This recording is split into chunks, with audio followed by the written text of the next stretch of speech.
This is a brief lecture on role of mast cell in blood glucose control. Of course, when we are talking about mast cell, in this sense, we are talking about skeletal mast cell. I based this lecture on these two anatomy and physiology textbooks. And this is a reminder of what we have studied. We have studied three types of mast cell. They are skeletal mast cell, cardiac mast cell, and smooth mast cell. Skeletal mast cell, of course, the name implies it is attached to the human skeleton. The cardiac mast cell is only for the heart mast cell wall, and the smooth mast cells, they are present in the walls of the hollow viscera, like gastrointestinal tract, urinary tract, and some of the reproductive systems. If we remind ourselves about the histology, if we look at here, the skeletal mast cells are striated, they are long, they are large, and they have multiple nuclei here and there. Comparing to the cardiac mast cell, although you might see some striations there, these cardiac mast cells, they do join or they do branch, as you can see here. And in the cardiac mast cell, you will see these intercalated discs. Smooth mast cell is very different. Individually, they are spindle shaped, and usually they are in multiple layers, and they do not have striations. Again, like this slide is from our previous lecture, like type of mast cells according to how they make energy, which is ATP, adenosine triphosphate, and also according to how quickly, how fast they contract. We knew that we have three types of mast cells: slow oxidative mast cell fibers, which mean they will contract slowly and they will use oxygen for the mast cell action. Fast oxidative fibers, like they can contract fast, they use oxygen as the main source to produce ATP. There are other mast cells which are called fast glycolytic fibers. This means they can contract fast. They will not use oxygen as the source for ATP generation. They will use glycolytic pathway. They will use glycogen. So let's have a little look, a little bit more into detail, how we make ATP, adenosine triphosphate, during mast cell activity. So generally, there are three types, although we have mentioned only two previous types, which are aerobic or oxidative pathway and anaerobic or glycolytic pathway. There is another one here, which we call direct phosphorylation. In direct phosphorylation, it doesn't need oxygen. The reaction is creatine phosphate has reaction with the adenosine diphosphate. Through this reaction, we get adenosine triphosphate. So the phosphate group from the creatinine phosphate is transferred to ADP. That became ATP, and we have creatine. This is the fastest way to get ATP. As you can see here, only one ATP can be produced per one creatine phosphate. And therefore, there is very limited amount of creatine phosphate in our body. And this source of ATP will not last long. And we know that we have a oxidative pathway. In this pathway, we use glucose, pyruvic acid, fatty acid from the adipose tissue, amino acid from the protein, and finally we get the glucose from the glycogen breakdown, and that we get into the blood, and that will change into pyruvic acid, which is then transported into the mitochondria, which is the energy generation house. We will use oxygen, and the other products will be carbon dioxide and water. But if you look here, for one glucose, we get roughly around 32 ATP, which is pretty amazing stuff. So if we use one glucose, we got 32 ATP. Of course, because it has to go through the pathway from glucose to pyruvic acid into the mitochondria, aerobic respiration, and therefore this takes long, it takes hours. And the last type of ATP production is through glycolytic pathway via the glycolysis. Here again, we use glucose, and we do not use oxygen.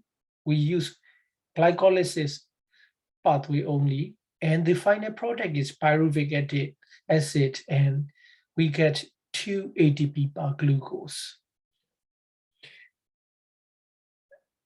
The problem here is pyruvic acid will change into lactic acid, and that will be released into the blood. So let's say if we are too dependent on this glycolytic pathway, there could be high level of lactic acid, which we present as lactic acidosis.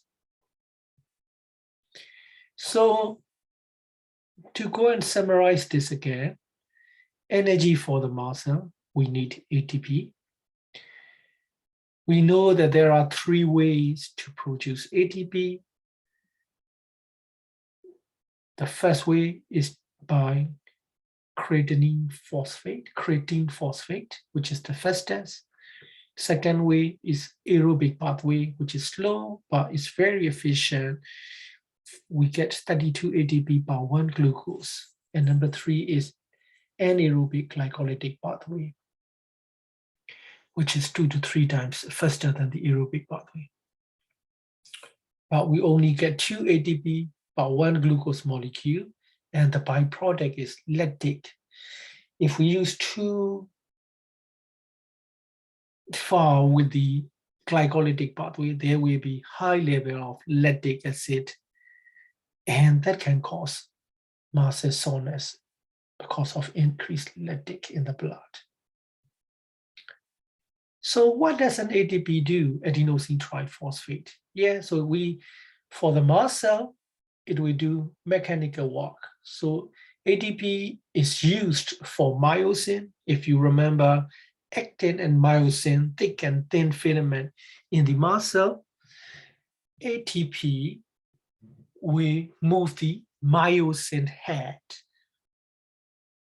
so that the actin and myosin collide on each other in the presence of calcium. So ATP can be used for muscle contraction and mechanical work.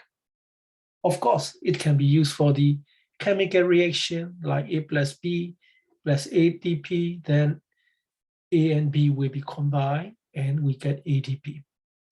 And number 3 is transport across the cell membrane, which the membrane transport proteins will be ATP dependent. So ATP is very useful molecule. So mast cell has very limited ATP store. That is very strange. So if a mast cell wants to contract, then it has to generate ATP. There is very little or very limited ATP store in mast cell. And on top of that, ATP is the only source that can be used directly for mast cell activity. So, what do we mean? Why do we use the ATP? So here we can see, remember, this is myosin and these are the myosin heads. In the presence of calcium, myosin will go and bind to actin on the myosin binding site. So the job of the myosin is to go and attach, contract, and release. Attach, contract, and release for repeated time for the mast cell contraction.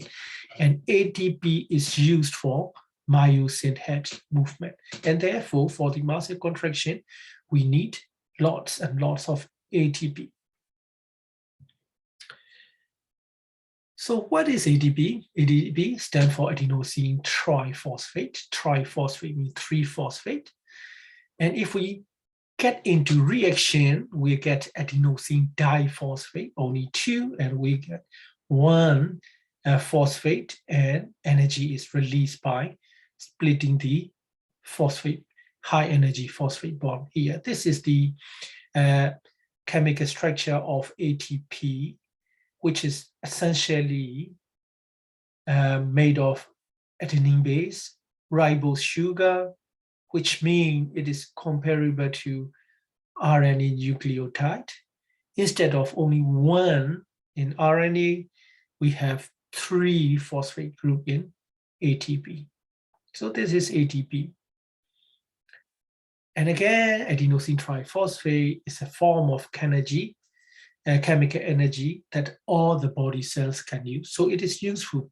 So ATP can be used in any cells. And if we break down the glucose directly, we cannot get energy. The cells cannot use that energy from the breakdown of glucose bonds. And therefore, we have to oxidize the glucose, and energy is released, and that is captured and stored in the bond of ATP molecule, as we see in previous slide. So what is the relationship between glucose, insulin, and mast cell? Let's talk about insulin. Let's remind ourselves. Insulin is an endocrine hormone from the beta cells of pancreas. So endocrine means from the pancreatic islets of beta islet cells, we secrete directly into the bloodstream. And once it gets into the bloodstream, the half-life of insulin in the circulation is just about 5 minutes. It is really, really short. Insulin binds to insulin receptor, and some of the insulin will be internalized. So what are the activities? What are the actions of insulin? As we can see here, within a second, insulin increases the transport of glucose, amino acid, potassium into the insulin-sensitive cells. And of course, within minutes, like it will stimulate protein synthesis, inhibits protein degradation, activation of glycolytic enzymes, inhibition of phosphorylase and gluconeogenic enzymes.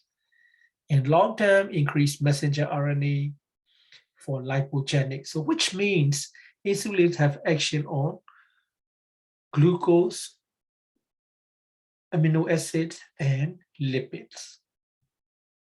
So this is the effect of insulin. So this is the insulin receptor. Once the insulin come and attach and bind to the insulin receptor, the phosphatidylcholine inositol 3 kinase will convert internal intracellular insulin receptor to present on the cell membrane. Now, these intracellular insulin receptors are present on the body, and these insulin receptors will transport glucose into the cell. And finally, these receptors will be internalized again, and that will be cycled again and again. And therefore, if we have insulin receptor, the glucose will be transported into the cytoplasm.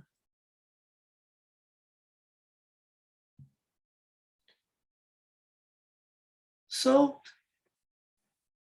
let's talk about glucose uptake in skeletal muscle. So, there are many evidence to say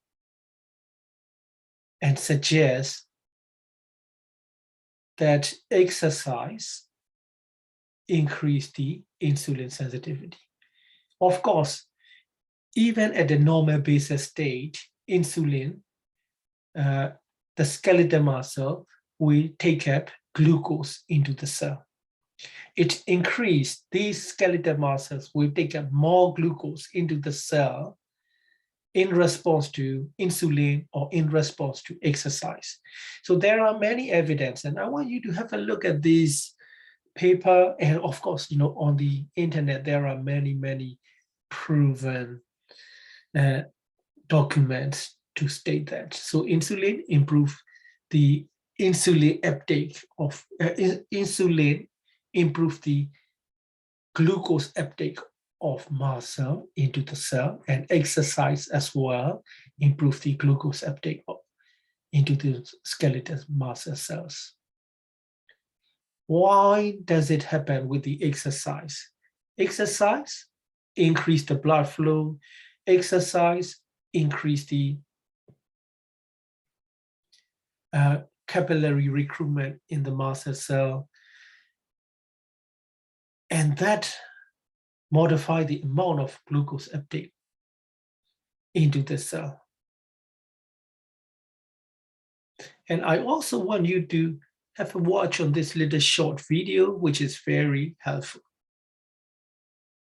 So now we come to more evidence to show that the physical training and insulin stimulated glucose utilization in homeostasis. So exercise will help the muscle, skeletal muscles to pick up more glucose from the blood into the cell. So this is the last slide. I have to complete with the anatomy.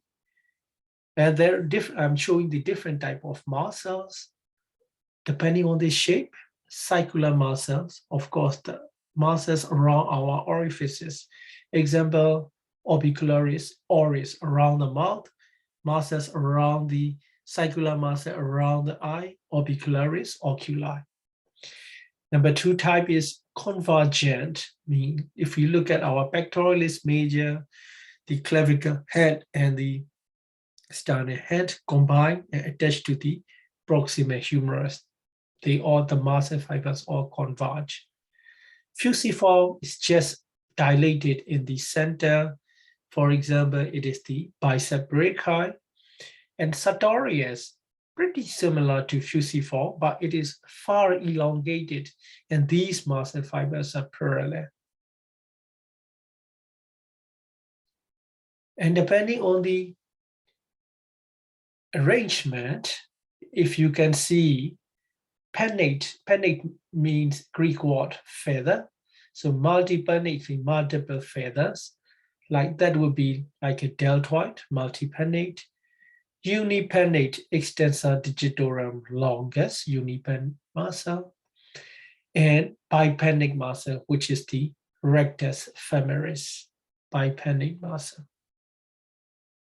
So that's a good knowledge about the muscles, different shapes, and different structures. And we have talked about the role of mast cell in blood glucose control. Thank you.